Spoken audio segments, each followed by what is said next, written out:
जय सिया राम दोस्तों। आपका एक बार फिर हार्दिक स्वागत है मेरे यूट्यूब चैनल देसी अमित ब्लॉग में। और आपका अमित कुमार व्यास हाजिर है कुछ और नया लेके। तो अब हम आज एनालिसिस करेंगे भारतीय जनता पार्टी का ग्राफ 2024 के इलेक्शन में। ये जो लोकसभा चुनाव हुए उसमें इतना नीचे क्यों गिरा, उनके इलेक्शन में उनके ग्राफ गिरने के जो कारण है, जो मुझे समझ में आ रहे हैं। बड़े बड़े राजनीतिक विश्लेषक है, सब कुछ है, सब अपने अपने हिसाब से करते हैं, तो मैं भी अपनी ओपिनियन दे रहा हूँ। अच्छी लगे तो लाइक करना, सब्सक्राइब करना और शेयर करना। नहीं लगे तो कोई बात नहीं, सुन लिया और अच्छा लगा।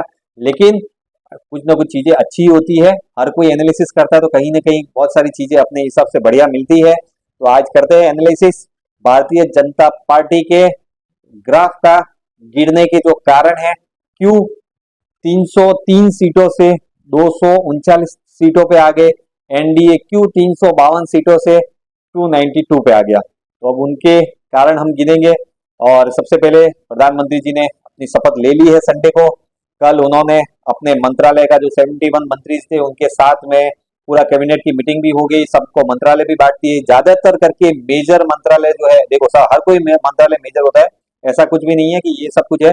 लेकिन जो हमारे लिए जो इम्पोर्टेंट है, हम ज्यादातर करके देखते हैं वित्त मंत्रालय, रेल मंत्रालय, रक्षा मंत्रालय, गृह मंत्रालय, ये सब ज्यादातर करके मेजर गिने जाते हैं ज्यादातर करके आजकल की सरकारों में। तो उसमें वो सब भारतीय जनता पार्टी के पास में ऑब्वियसली 239 सीटें हैं, तो बड़ी पार्टी है, सबसे बड़ी पार्टी है। बाकी टीडीपी और जनता दल यूनाइटेड है 16 और 12 सीटों के साथ में, तो उनको भी उनके हक का जो भी है उनको मिला। और बहुत अच्छा है कि एनडीए पूरा एक है।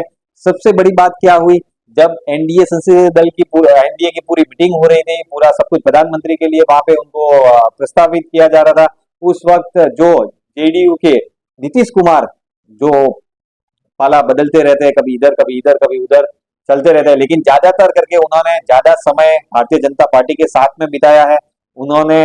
और वो नरेंद्र मोदी के हम उम्र होते हुए भी उनके चरण स्पर्श करने को गए, उनके पैर पड़ने को गए और मोदी जी ने रोक लिया। वो वाला सीन जबरदस्त था, विपक्ष के लिए तो करारा तमाचा था, लेकिन बहुत जबरदस्त था। और उसने उस मोमेंट ने एनडीए के ऊपर भरोसा बढ़ाया। नहीं तो सबको यही लग रहा था कि यार ये कैसी सरकार आ रही है, पूरा मिक्सअप वाली आ गई। 10 साल मेजोरिटी वाली सरकार देख ली तो आदत पड़ गई है हमारी मेजोरिटी वाली सरकार देखने की। तो ये गठबंधन वाली सरकार में बहुत सारे इफ बट किंतु परंतु थे, लेकिन उस मोमेंट ने सारा कुछ माहौल बंदी कर दिया।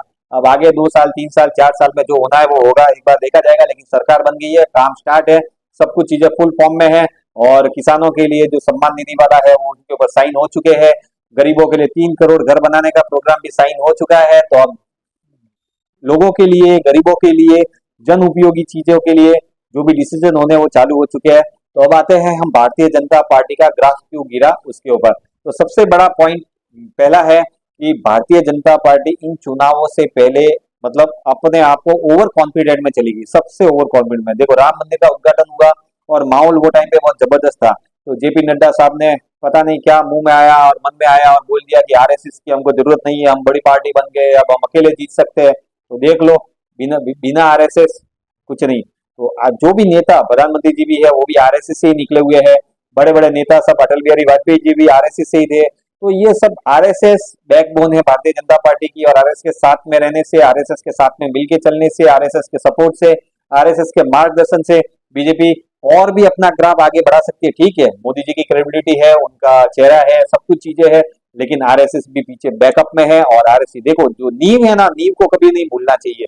तो भारतीय जनता पार्टी की नींव आरएसएस है, और नींव को जो भूल जाता है ना तो फिर गड़बड़ होती है। तो यही गड़बड़ हुई, ओवर कॉन्फिडेंट में रहे और ये दिक्कत हो गई। दूसरा, जो इलेक्शन से पहले अदर पार्टी से आते हैं, कांग्रेस से, इधर उधर से जो भी नेता आते हैं, उनके ऊपर ज्यादा भरोसा कर लिया। लास्ट टाइम भी ऐसे हमने एक बार के इलेक्शन में हमने थोड़ा देखा था, कोई स्टेट के इलेक्शन थे वहां पे, तो उधर भी उन्होंने पार्टी इलेक्शन से पहले इधर उधर से नेता आए थे और वही लफड़ा हुआ। तो अब की बार भी जो इधर उधर से आए थे, जो कार्यकर्ता इतने साल से काम कर रहे हैं, इतनी मेहनत कर रहे हैं, जो प्रभाग प्रमुख है या जो भी प्रदेश सचिव है, वो इतने सब इतनी मेहनत से काम करते हैं, और कोई पीछे से आता है और वो जब उसका हक लेके चला जाता है और वो जब रौब जमाने की कोशिश करता है तो नहीं होता है भाई साहब। तो बाहर से जो आते हैं जो भी नेता, उनको बोलिए कि पहले 3 4 साल, 5 साल, 3 साल काम करके दिखाए, मेहनत करे, ग्राउंड लेवल पे बीजेपी के लिए काम करे, फिर उसके बाद में उनको आगे के लिए जगह दे। उनके अगर काबिलियत है तो आप जरूर दें उनको। हेमंत बिश्व शर्मा है ही है, आज उनको अगर जगह दी और उन्हें प्रमोट किया तो आज कहाँ पे आ गए।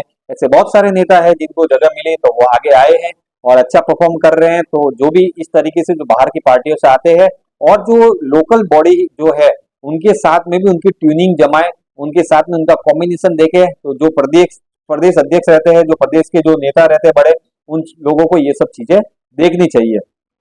तीसरी चीज ये थी कि भारतीय जनता पार्टी ने जो 400 सीटों का जो बेंचमार्क रखा था, नरेंद्र मोदी जी ने बेंचमार्क बोला था, मोदी जी को भी पता था 400 सीटें नहीं आने वाली है, लेकिन फिर भी उन्होंने विपक्ष को थोड़ा सा अपने एजेंडे से हट के 400 सीटों पे बहस करने के लिए मजबूर कर दिया, खुद का एजेंडा वो भूल गए, इसके लिए वो इस चीज को लेके आए थे 400 सीटों को।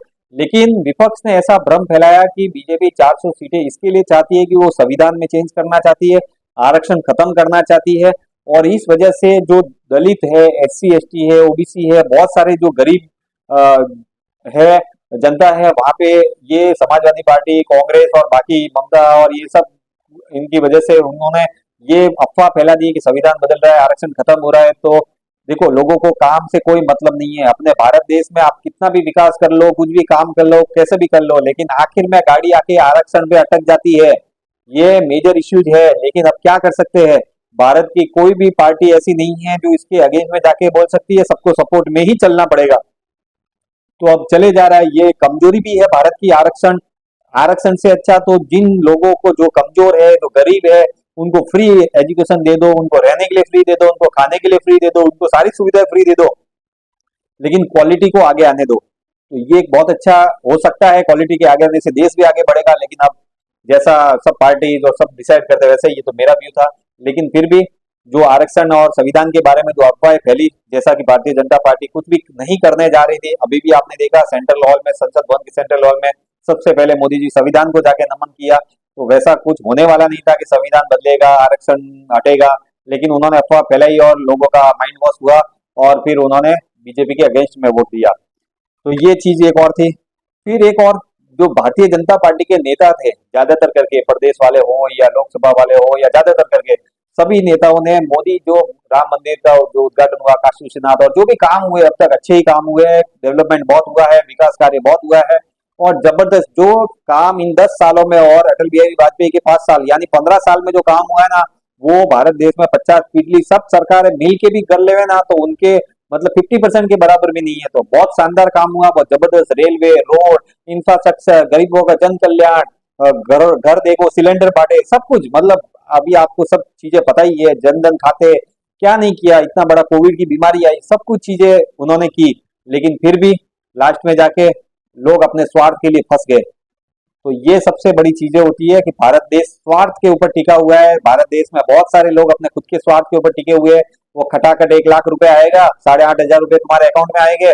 अभी देखे मैंने, अभी ये इलेक्शन के बाद में टीवी पे देख रहा हूँ, मैं बेंगलुरु में देखो, लखनऊ में देखो, सब जगह पोस्ट ऑफिस, कांग्रेस के ऑफिसों के बाहर अकाउंट खोलने के लिए, पैसा लेने के लिए लाइन लगी पड़ी है। तो मतलब ये पक्का है कि अगर आपको पैसे दिए जाएंगे, आपको पैसे के लिए बोला जाएगा, तो आप अपना वोट किसी को भी दे सकते हैं, भले वो सरकार आए और देश का कबाड़ा करे, इनकम टैक्स वालों का पैसा लेके, जो टैक्स पेयर्स है, GST कलेक्शन है, जो राजकोष आता है, उनको भले कैसे भी लुटाए, देश को बर्बाद करे, कोई फर्क नहीं पड़ता। बस हमारे घर में 8,500 रुपए आना चाहिए, लाख रुपए आना चाहिए, ये होना चाहिए।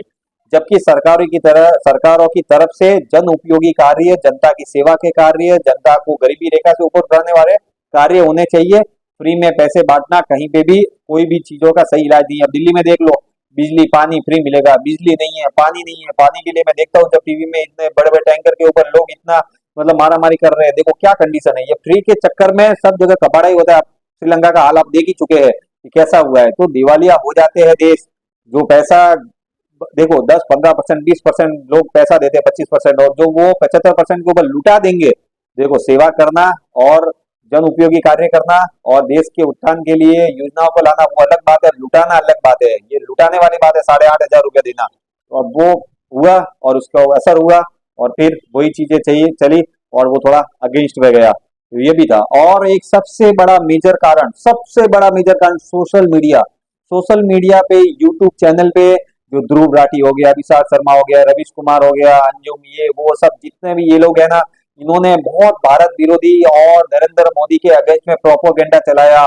ये तानाशाही है, ऐसा है, वैसा है, खराब है, ये आएगा तो देश को वापस चुनाव नहीं होंगे। और उनके वीडियोस, मतलब जब मैंने ध्रुव राठी का तो देखो ना यार कैसा चमत्कार हुआ है।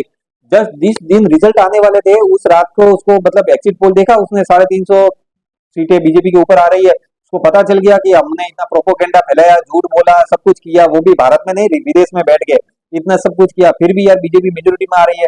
चल अब क्या करे अपना तो अभी ये इन लोगों को कांग्रेस ने या इंडी गवर्नमेंट ने या इंडी गठबंधन वालों ने कुछ लालच दे के प्रमोशन करवाया था या उनको हायर किया था ये पता नहीं है, लेकिन उन लोगों ने बहुत गलत एजेंडा फैलाया, बहुत गलत पूरा सोशल मीडिया पे भारतीय जनता पार्टी नरेंद्र मोदी सरकार के लिए बहुत गलत उन्होंने बताया। और मैं वो ध्रुव राठी का वीडियो देख रहा था, उसने थैंक यू वाला थंबनेल लगा के यूट्यूब पे उसने वीडियो अपलोड किया था, उसमें सब उसने बताया कि कैसे उसके वीडियोस को विपक्षी लोगों ने बड़ी बड़ी टीवी लगा के और जो गाड़ी के पीछे बड़ी एलईडी स्क्रीन आती है उस पे बड़ी बड़ी स्क्रीनों पे उनकी वीडियोस दिखा दिखा के पूरा माहौल बनाया। तो उसके लिए उसने मतलब ये ऐसा एक लास्ट मैसेज करके डाला था कि भाई अब तक मैंने इतना काम किया, ऐसा किया, देश के लिए कर रहा था, ऐसा वैसा तैसा, उसने बहुत कुछ किया। और जैसे ही रिजल्ट आए और पता चला कि भारतीय जनता पार्टी डाउन जा रही है और इंडी गठबंधन ऊपर फॉर्म में आ रहा है, तो उसने अपना थंबनेल चेंज करके लास्ट मैसेज से थैंक यू करके डाल दिया। मतलब उसको लग गया कि नहीं नहीं अभी तक तो अपनी दाल गलने वाली है और वो हमने मतलब सरकार को ढेर कर दिया है, तो अब वापिस। तो ये ऐसे ऐसे लोग हैं, ये किसी के नहीं है जो भारत की धरती पे बैठ के, देखो रवीश कुमार जो भी है जैसा भी है, ये अभिषेक शर्मा जो भी है जैसा भी, ये कम से कम भारत की धरती पे बैठ के भारत के लोगों के बीच में रह के विरोध करते हैं, वो एक अलग बात है। और वो ध्रुव राठी जन्मा इधर है और इधर आके पंचायती करता है, इधर के लोगों के बारे में माइंड वॉश करता है। वो व्हाट्सएप यूनिवर्सिटी और ये वो अंड संड कितने सारे उसने वीडियो बनाए हैं लोगों के माइंड वॉश करने के लिए।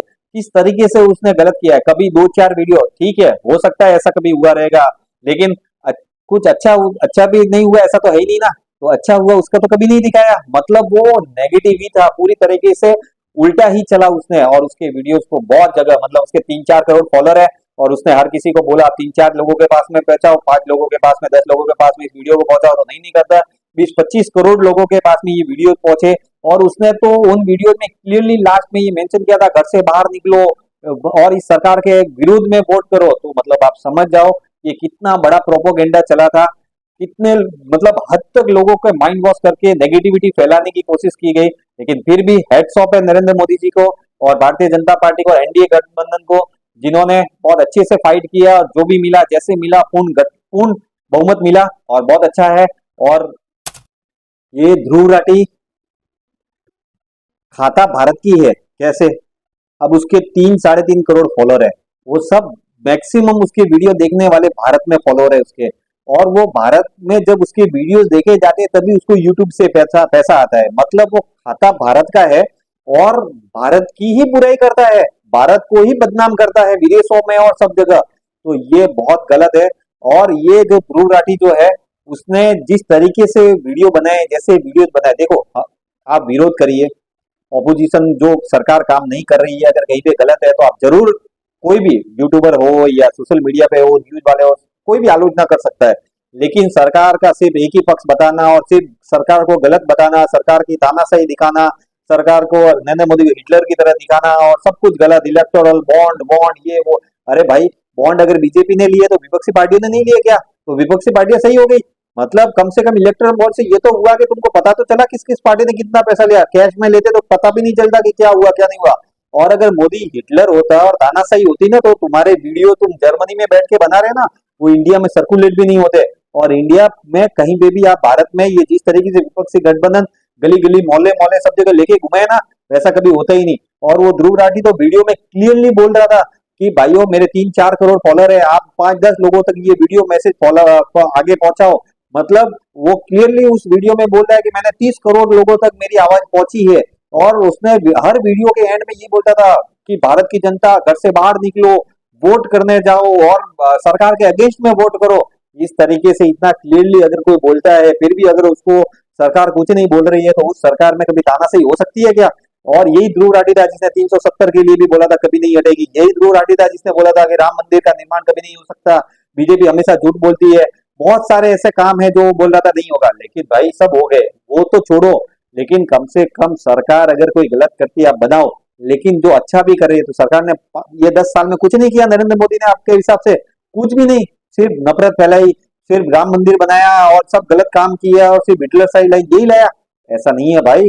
कभी कभी है ना अपने आंख के ऊपर जो अरे वहाँ यार ये तो बात एक अलग ही है कि वो तो अपने धंधे के लिए कर रहा है, अपनी कमाई के लिए कर रहा है। वो नफरत फैलाएगा, अगेंस्ट में इतने सब वीडियो बनाएगा तो लोग देखेंगे तो पैसा आएगा उसके पास में। लेकिन भाइयों हमारे पास तो अक्ल होनी चाहिए कि कोई अगर एक ही साइडेड वन साइडेड वीडियो बना रहा है और वन साइडेड नेगेटिविटी दिखा रहा है तो अच्छा भी तो किया ही होगा। 10 सालों में क्या गरीबों के लिए राशन चालू है, इतने पुल बनाए, इतनी सड़कें बन रही है, रेलवे का 100% इलेक्ट्रिफिकेशन हो गया है, शानदार रोड बन रहे हैं, गवर्नमेंट की तरफ से सबको शौचालय मिले घर पे, सबको राशन मिल रहा है, आपको फ्री इलाज मिल रहा है, कितनी सारी चीजें हुई है और भारत देश का पूरे विश्व में सम्मान हो रहा है, वो एक अलग बात है। और आज आतंकवादी देशों में पता नहीं कहाँ कहाँ सुमड़ी में मर रहा है, किसी को पता भी नहीं चल रहा है। ऐसा कभी हुआ था क्या? कभी देखा था कभी आप लोगों ने? लेकिन भारत के लोग जो है वो बड़े स्वार्थी है और जब सामने से जो दिखा रहा होता है उसी को ही देखते हैं। वो गलत बात है, आपको हमेशा दोनों साइड से देखना चाहिए और जो आलोचना कर रहा है या जो जो भी कर रहा है उनको भी दोनों साइड से देखना चाहिए कि जो अच्छा किया है तो कम से कम अच्छा भी बताओ, गलत किया तो गलत भी बताओ। लेकिन यही सोशल मीडिया ने भारतीय जनता पार्टी के अगेंस्ट में बहुत बड़ा माहौल बनाया। अब वो बता रहा है कि 30 करोड़ लोगों के पास मेरे मेरे वीडियो स्प्रेड हुए और विपक्षी गठबंधन ने टीवी लगा लगा के, एलईडी लगा लगा के, गली मोहल्लों में, कल अपने बंगाल हो गया, यहाँ पे बहुत जगह पे, महाराष्ट्र और सब जगह पे देखा मैंने विपक्षी गठबंधन इतना सारा सब कुछ वीडियो, वो ध्रुव रेड्डी की वीडियो पे देखा कि कितना लोगों ने स्प्रेड किया। तो सोशल मीडिया ने बहुत बड़ा विलेन वाला किरदार निभाया। इतना अच्छा काम होने के बावजूद भी देखो 100% परफेक्ट कोई नहीं होता है, लेकिन फिर भी जो काम नरेंद्र मोदी की 10 साल की सरकार और अटल बिहारी वाजपेयी की 5 साल की सरकार, 15 साल की सरकार में हुआ, वो बाकी की सारी सरकार को मिला लो उसमें इससे 50% आधा भी काम नहीं हुआ रहेगा। तो इतना विकास हुआ है और विकास हो रहा है और होगा। कुछ एक चीजों में हो सकता है कि भाई कमियां रही होगी, लेकिन ऐसा भी नहीं है कि काम नहीं हुआ। बहुत शानदार काम हुआ, बहुत शानदार काम किया गया। तो सोशल मीडिया ने बहुत बड़ा किरदार निभाया है भारतीय जनता पार्टी की सीटें घटाने में और इंडी गठबंधन को ऊपर उठाने में सबसे मेजर। और एक बात, उसके बाद 400 पार, नेक्स्ट में 400 पार का जो नारा था, उस नारे की वजह से भारतीय जनता पार्टी के बहुत सारे कोर वोटर हैं, जो स्ट्रांग वोटर है, वो लोगों को क्या लगा इतनी गर्मी में वोट देने जाए क्या यार, क्यों जाए वोट देने, गर्मी में क्या करने का है, 400 सीटें तो मोदी को ऐसे ही आ रही है यार, जितना माहौल राम मंदिर के बाद बना था तो उससे लगता है आ जाएगी, अपने एक वोट से क्या फर्क पड़ा। ऐसे ऐसे करके कई बीजेपी के वोटर कम पहुंचे पोलिंग बूथ पे, जिसकी वजह से वोटिंग कम हुई। आपने देखा भी स्टार्टिंग के 3-4 फेज में वोटिंग कम हुई, वोटिंग परसेंटेज कम हुआ और परसेंटेज कम होने से सीटें भी घटी। तो ये भी एक बहुत इंपॉर्टेंट कारण था। एक और मेजर कारण था, सारे विरोधी इंडी गठबंधन बनाए तो सारे विरोधी एक हो गए और फिर विरोधी एक होंगे। पहले क्या होता था, एक ही जगह पे 4-4 पार्टी है तो 4 पार्टी में चारों जगह अपने अपने वोट, जैसे बसपा हो गई, सपा हो गई, कांग्रेस हो गई, बीजेपी हो गई, सब जगह वोट बढ़ते थे। अब क्या हो गया, अब एनडीए वर्सेज इंडी गठबंधन, तो ये हो गया। तो दोनों में भी वोट में और उसमें झूठे प्रचार और सोशल मीडिया और सब कुछ चीजें मिल गई उनके साथ में। एक तो वो गठबंधन में सब मिल गए, उनके साथ में ये सारी चीजें भी उनके साथ में मिल गई, दुष्प्रचार और ये सब कुछ झूठे वादे और खटाखट 1 लाख रुपए वाले वादे और ये सब। तो उसकी वजह से ये थोड़ा इफेक्ट पड़ा और संविधान और आरक्षण और ये सब चीजों की जो अफवाहें फैली, आरएसएस का साथ नहीं लेना, ये भी बहुत सारी चीजें रही। तो इस वजह से भी बहुत सारा हुआ। विपक्ष ने बहुत सारे झूठे वादे भी किए कि हम ऐसा करेंगे, पैसा करेंगे, लाख रुपया देंगे, ऐसा देंगे ये, लेकिन ये लाखों रुपया भाई भारत की जनता का है। भारत की जनता जो टैक्स पे करती है, जीएसटी पे करती है, राजकोष आता है, वो राजकोष लुटाने के लिए नहीं होता है, देश के विकास के लिए होता है, गरीबों के विकास के लिए होता है। 8,500 देके वोट लेने के लिए नहीं होता है। 8,500 तो कई लोग ले लेंगे, लेकिन विकास के लिए इंपॉर्टेंट है, उनका विकास होना चाहिए। 8,500 तो आ जाएगा, कल चला जाएगा, लेकिन इंफ्रास्ट्रक्चर मजबूत होना चाहिए, देश मजबूत होना चाहिए, देश की स्ट्रेंथ मजबूत होनी चाहिए, गरीब मजबूत होना चाहिए और गरीबी रेखा से नीचे उठ के ऊपर आना चाहिए। और वही मोदी जी काम कर रहे हैं, उनका विजन और उनका व्यू वही है। और एक चीज देखो, मैं नरेंद्र मोदी को बहुत अच्छा नेता मानता हूँ, उनको सपोर्ट करता हूँ और उनकी नीतियों के साथ में हूँ। तो ऐसा नहीं है कि विपक्षी गठबंधन की कोई चीज अच्छी नहीं लगेगी। राहुल गांधी का जो कन्याकुमारी से कश्मीर तक की यात्रा हो गई, उधर ये अपना ईस्ट से वेस्ट तक की यात्रा हो गई, इन पैदल यात्राओं से भी बहुत फर्क पड़ा। उन्होंने जनता से कनेक्टिंग किया, भले ही आज 50 से 99 पे आए, लेकिन वो चीजें उन्होंने कनेक्ट की और ये जो दुष्प्रचार चला उससे उनको और बूस्ट मिला। तो ये सब चीजें भी उन्होंने भी मेहनत की।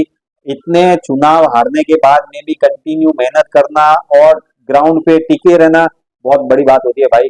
जब क्रिकेट के पिच पे खड़े होते हैं ना, बैटिंग करे थे, दो तीन बाउंसर लगती है ना जबरदस्त, तो चौथी बाउंसर पे या तो आउट होने का मन करता है या फिर स्ट्राइक चेंज करने का मन होता है।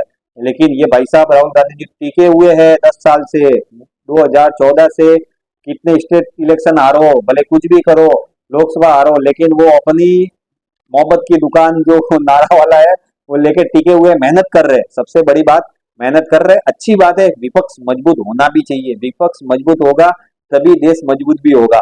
लेकिन अगर Bharatiya Janata party full majority में आती, इंडिया गठबंधन मजबूत होता तो और भी अच्छा होता। 400 पार वाली सीटें मुझे भी नहीं चाहिए थी भाई, मुझे तो एनडीए गठबंधन 320 330 तक भी आता तो भी चलता था, कोई दिक्कत नहीं थी। क्यों? क्योंकि इससे पॉलिसी पैरालिसिस नहीं होता, पॉलिसीज मजबूत बनती, देश उसी रफ्तार से चलता। लेकिन अब मोदी जी एनडीए गठबंधन में है, और भले कितना भी बोलो लेकिन गठबंधन की कुछ ना कुछ मजबूरियां थोड़ी बहुत रहती ही है, और वो फिर भी अच्छे से चलाएंगे, अच्छे से करेंगे।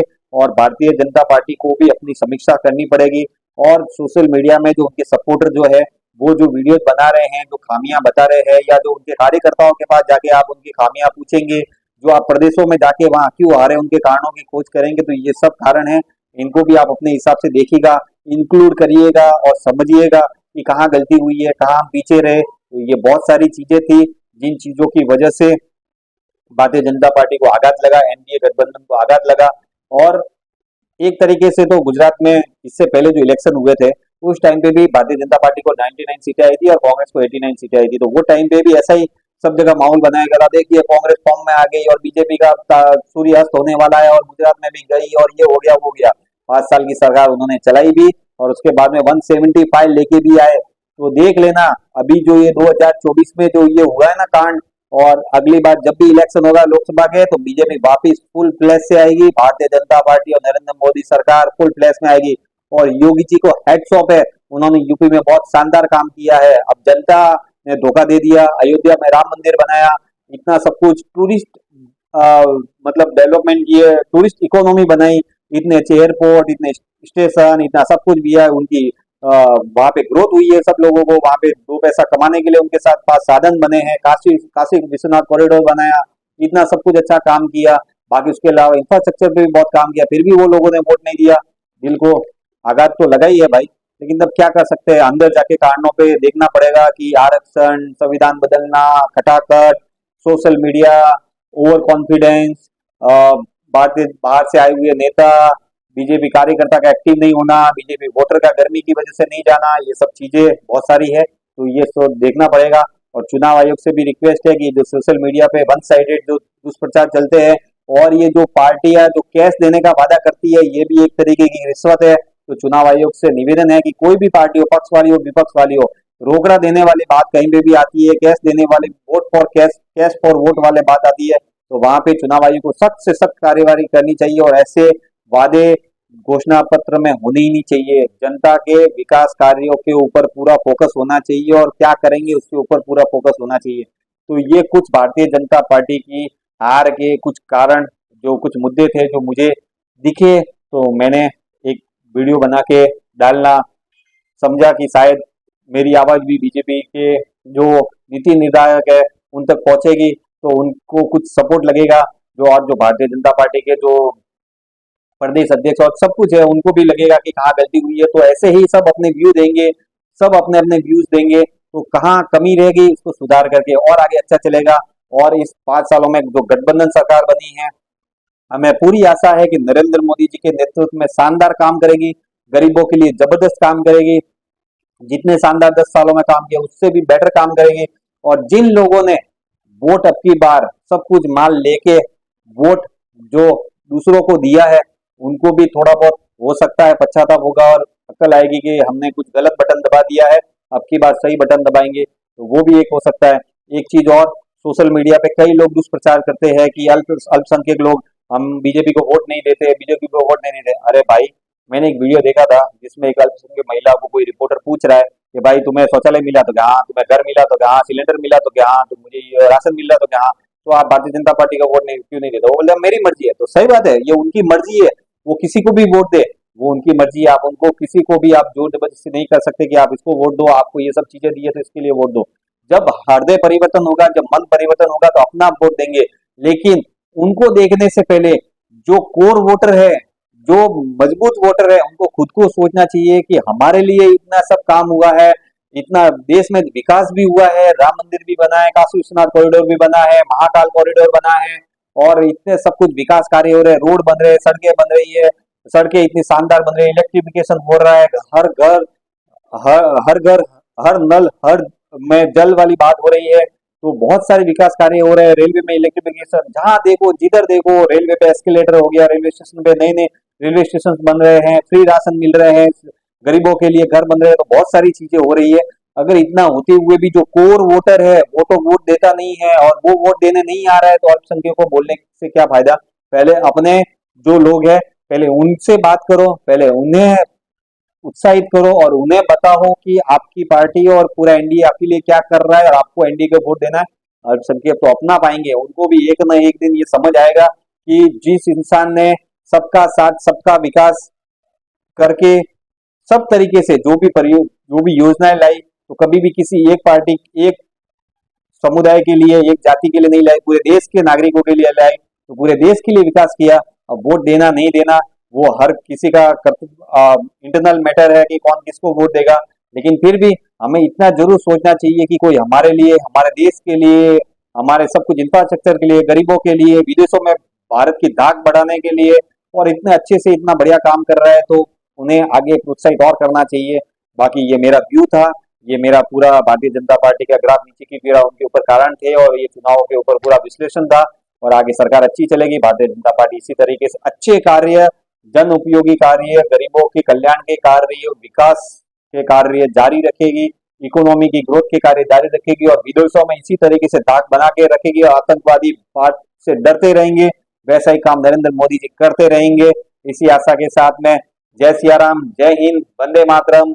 अच्छा लगा तो लाइक करना, सब्सक्राइब करना, शेयर करना, ज्यादा से ज्यादा शेयर करना। आपके लाइक और सब्सक्राइब मोटिवेशन देंगे।